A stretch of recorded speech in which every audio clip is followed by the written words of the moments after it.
gentlemen, the President of the United States, accompanied by the Vice President of the United States.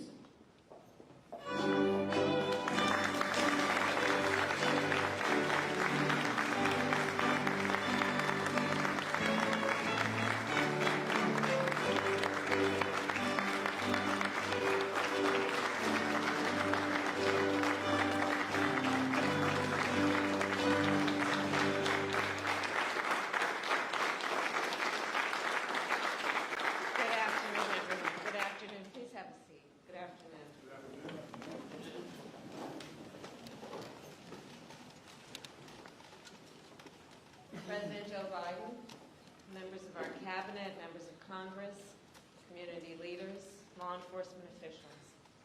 It's good to be here with all of you. Yesterday morning to someone they loved, not knowing that that goodbye would be their last. Enough is enough. Enough is enough.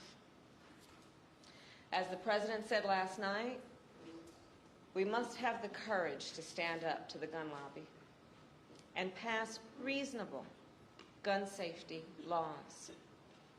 We must work together to create an America where everyone feels safe in their community, where children feel safe in their schools.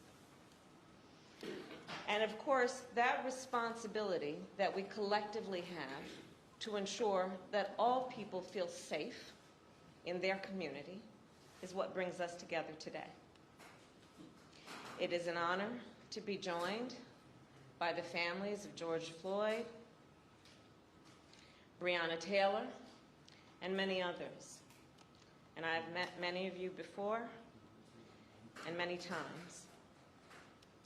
And many others I'm meeting for the first time.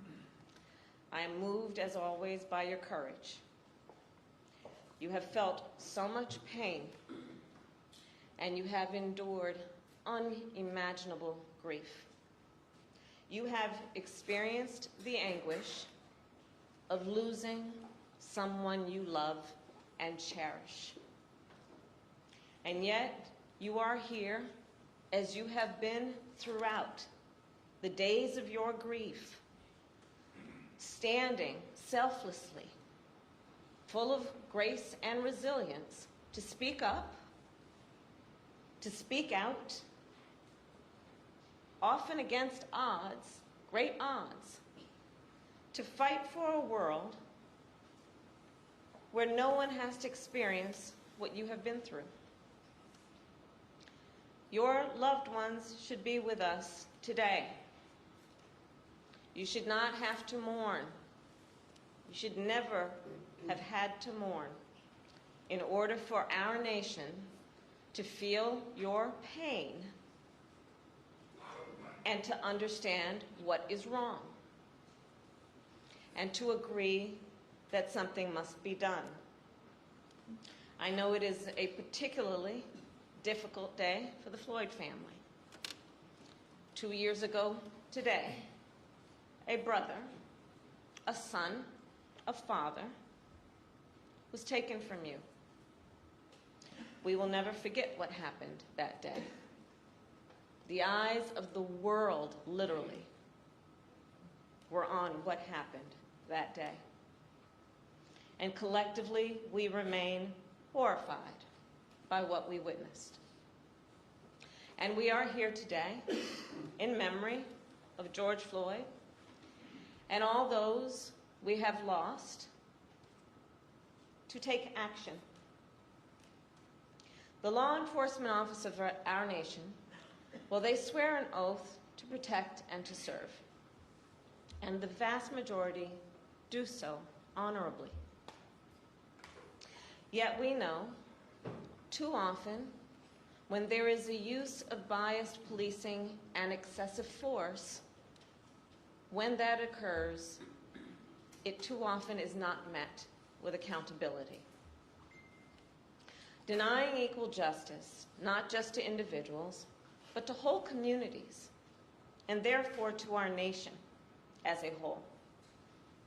Trust between law enforcement and the communities they serve is critical to ensuring public safety. And as many of you know, this is an issue I have worked on personally since my first days as an elected district attorney and as California's Attorney General.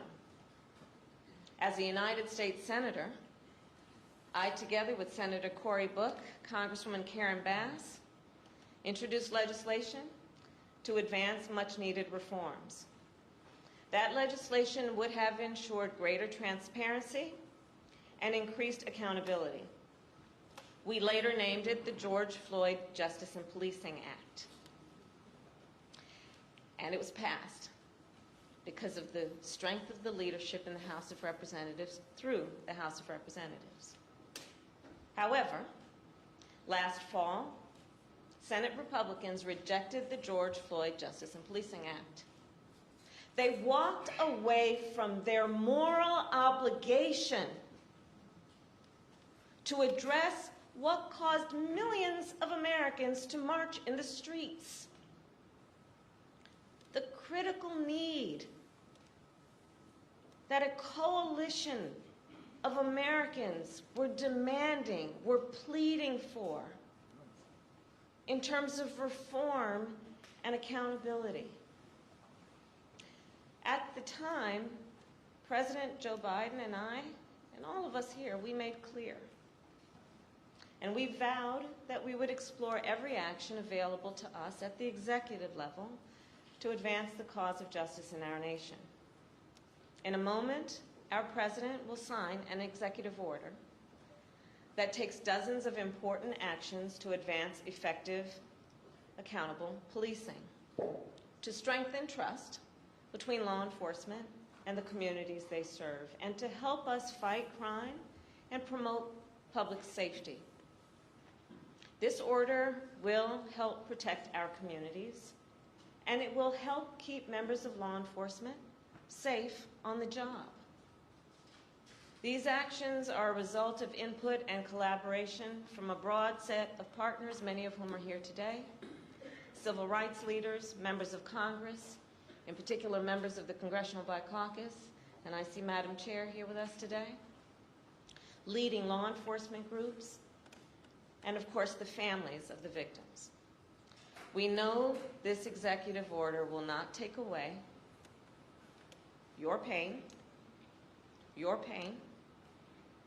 and the pain of all those families who may not be in this room right now. We also know this executive order is no substitute for legislation, nor does it accomplish everything we know must be done. But it is a necessary and long overdue critical step forward. And once again, the President and I call on the United States Senate to pass the George Floyd Justice and Policing Act.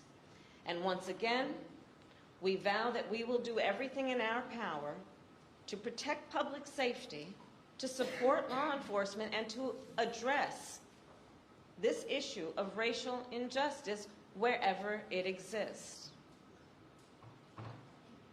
And with that, it is now my great honor to introduce a man who, when he ran for president, was clear in his purpose, which was to bring our nation together, who fights every day to make sure all our communities are safe and that the rights of all people are protected.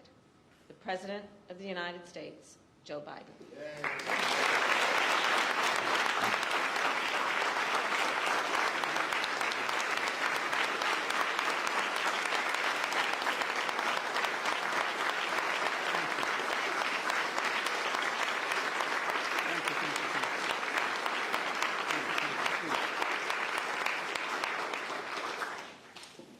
Thank you all. Vice President Harris, before we begin, let me say a few words about what happened in Uvalde, Texas, elementary school.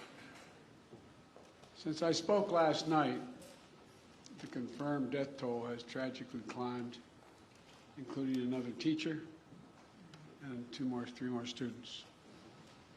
Jill and I will be traveling to Texas in the coming days to meet with the families and let them know we have just a sense of their pain and hopefully bring some little comfort to the community in shock, in grief, and in trauma.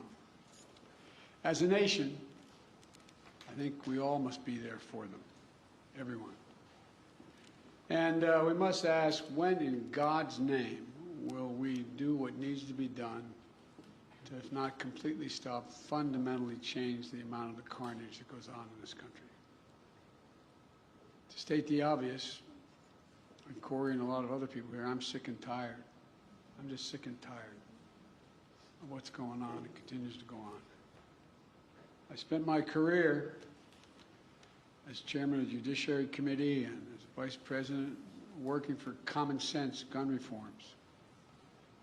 As I said, as a senator and a vice president. While they clearly will not prevent every tragedy, we know certain ones will have significant impact and have no negative impact on the Second Amendment. The Second Amendment is not absolute. When it was passed, you couldn't own a cannon. You couldn't own certain kinds of weapons. It's just always been limitations. But guess what? These actions we've taken before, they saved lives. And they can do it again. The idea that an 18-year-old can walk into a store and buy weapons of war designed and marketed to kill is, I think, just wrong. It just violates common sense. Even the manufacturer, the inventor of that weapon, thought that as well. You know, where's the backbone? Where's the courage to stand up to a very powerful lobby? But here's one modest step. The federal agency that measures and ensures that gun laws are enforced and the Second Amendment is abided by, the Bureau of Alcohol, Tobacco, and Firearms Explosives, AFT, has not had a Senate confirmation leader for 7 years because of these disputes. For 7 years, been out without anyone in charge. I nominated a supremely qualified former prosecutor who has broad bipartisan support from law enforcement and the community overall. His hearing was held earlier today, I should say. The Senate should confirm and without delay, without excuse, send the nomination to my desk. It's time for action. We're here today for the same purpose, to come together and say enough, to act. We must. Vice President Harris and members of the Cabinet, members of the Congress, civil rights leaders, law enforcement officers and officials, distinguished guests, especially the families missing a piece of their soul, including the family sitting in front of me and a beautiful young girl who told me, my daddy's going to change history. And he will, honey. He will.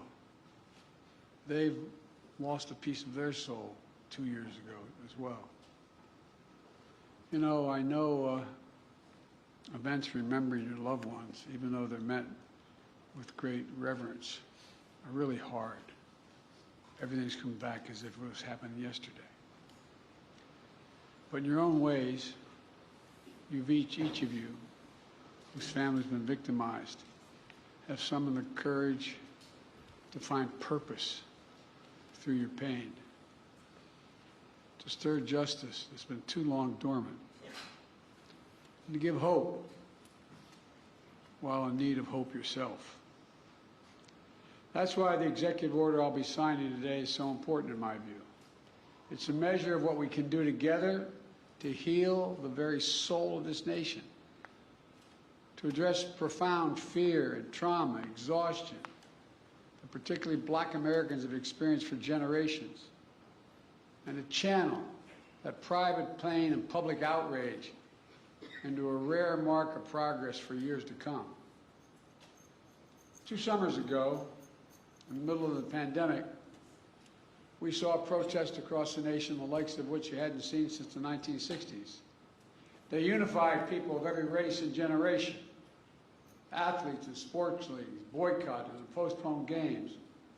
Companies and workers proclaimed Black Lives Matter. Students staged solidarity walkouts. From Europe to the Middle East to Asia to Australia, people saw their own fight for justice and equality, what we were trying to do. The message is clear. Enough. Just enough. Look, almost a year later.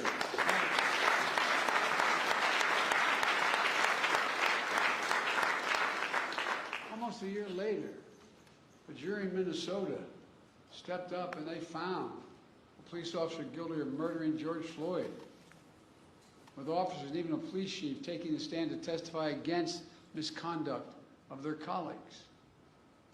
I don't know any good cop who likes a bad cop. But for many people, including many families here, such accountability is all too rare. That's why I promised as president I would do everything in my power to enact meaningful police reform that is real and lasting. That's why I called on Congress to pass the George Floyd Justice and Policing Act. The Senate's in my desk.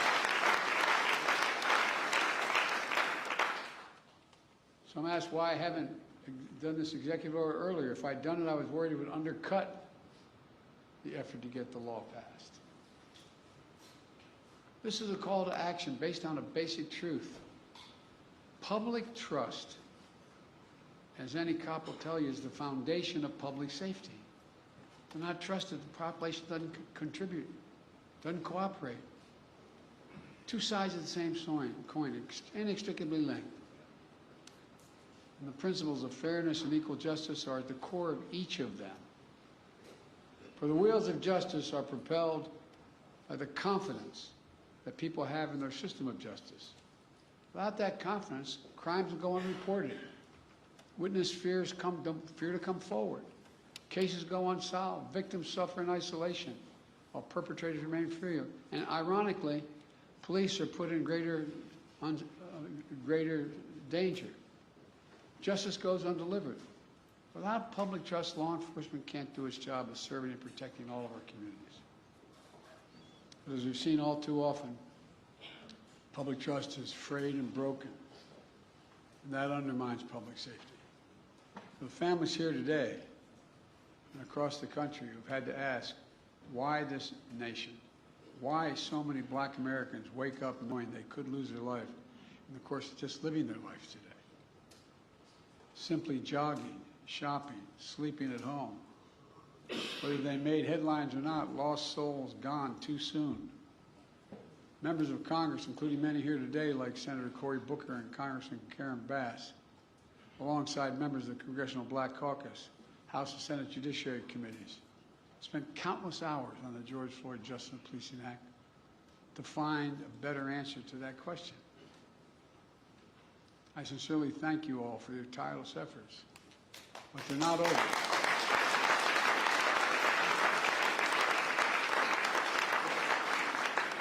The House passed a strong bill. It failed in the Senate, where our Republican colleagues opposed any meaningful reform. So we got to work on this executive order. It was grounded in key elements of the Justice and Policing Act and reflects inputs of a broad coalition represented here today. Families courageously shared their perspectives on what happened to their loved ones and what we could do to make sure it doesn't happen to somebody else. Civil rights groups and their leaders of every generation who've given their heart and soul to this work provided critical insights and perspectives. The executive order also benefits from the valuable inputs of law enforcement who put their lives on the line every single day to serve. Now let me say, there are those who seek to drive a wedge between law enforcement and people they serve. Those who peddle the fiction of public trust and public safety are in opposition to one another. We know that's not true, but it occurs. I believe the vast majority of Americans want the same thing: trust, safety, and accountability. The vast majority of law enforcement risk their lives every day to do the right thing. Their families wait for that phone call every time they put on that shield. Just yesterday in Uvalde, brave local officers of Border Patrol agents intervened to save as many children as they could. Here today, I want to especially thank the International Association of Chiefs of Police, Fraternal Order of Police, as well as the National Organization of Black Law Enforcement Executives, the Federal Law Enforcement Association,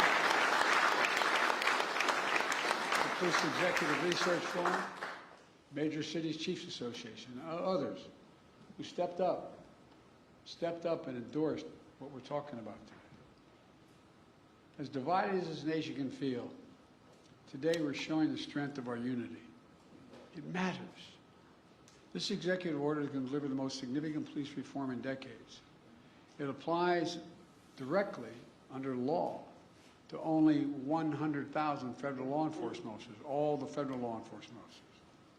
And though federal incentives and best practices that are attached to it, we expect the order to have significant impact on state and local law enforcement agencies as well.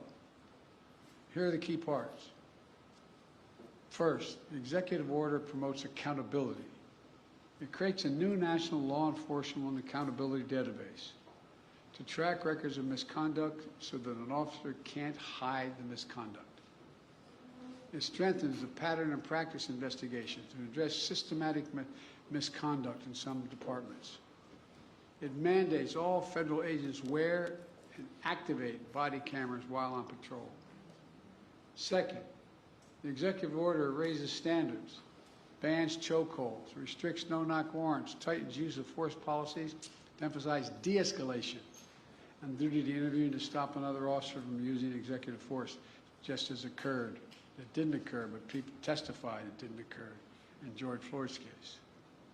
And third, the executive order modernizes policing. It calls for a fresh approach to recruit, train, promote, and retrain law enforcement that tied to advancing public safety and public trust. Right now, we don't systematically collect data, for instance, on instances of police use of force. This executive order is going to improve that data collection.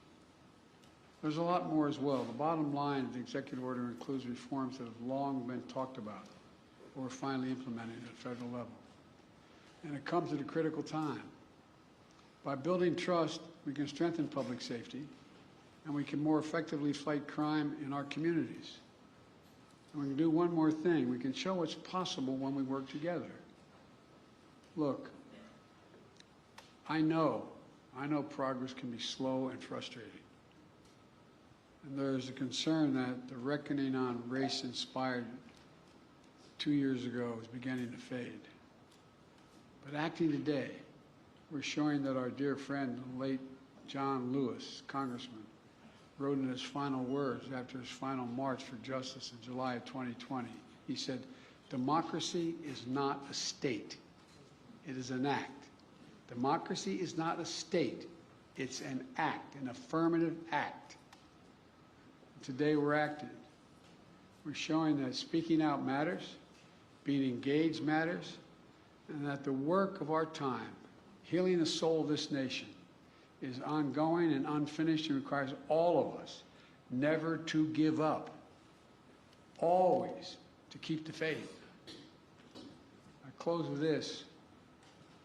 Over 2 years now, for over 2 years, we've gotten to know one another and pray with one another, not figuratively, literally. I promise the Floyd family, among others, George's name is not just going to be a hashtag. Your daddy's name is going to be known for a long time. But as a nation, we're going to ensure his legacy and the legacy of so many others remembered today. It's not about their death, but what we do in their memory that matters. The purpose. In just a few moments, I'm going to deliver on that promise when I sign the executive order. Kamala and I will continue, along with our friends in Congress, to get meaningful police reform legislation on my desk as best we can, as quickly as we can, beyond what we're doing here, affecting states as well, directly. On this day, we're showing the America we know we're a great nation, because the vast majority of us are good people. And there's nothing beyond our capacity, nothing, when we act together as the United States of America. This is a start, a new start. May God bless you all. May God protect our forces. Now I'm going to go sign that executive order. Thank you.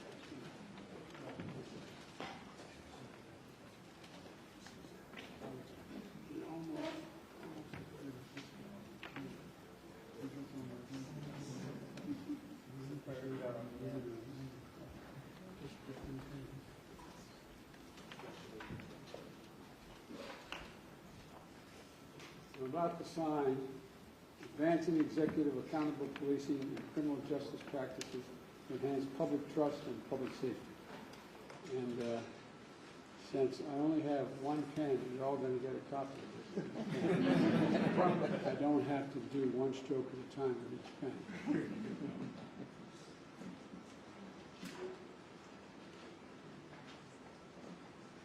God willing, thank you.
She told me when I saw her, she was, those who were 3 years ago, seriously, she put me aside and she said, my daddy changed the world.